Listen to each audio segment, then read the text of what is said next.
natin yung system.jeffreyballesteros.site. Then may registration dito. Maglagay lang tayo ng user, password, then email. After makapaglagay ng user, password, then and email, kiklik natin yung register. Pag naklik yung register, meron ditong login.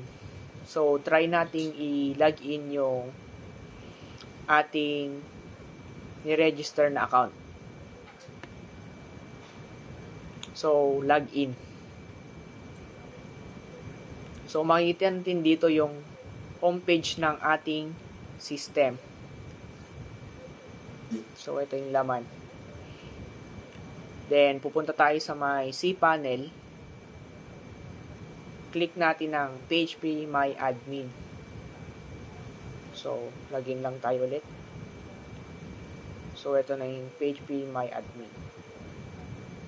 Then, pindot natin yung Jeff Ballesteros. Then, click yung Jeff Ballesteros PHP Login.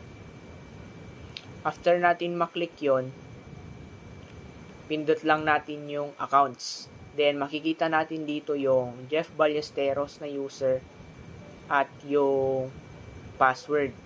Then, balik tayo sa system. Try natin ilagin yung wrong na password pero tamang user. Tignan natin kung gagana. Login.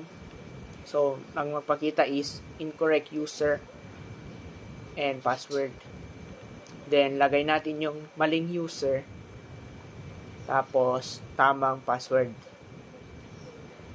Then, login. Incorrect username or password. So, ibig sabihin, gumagana ang ating database para dito sa login registration.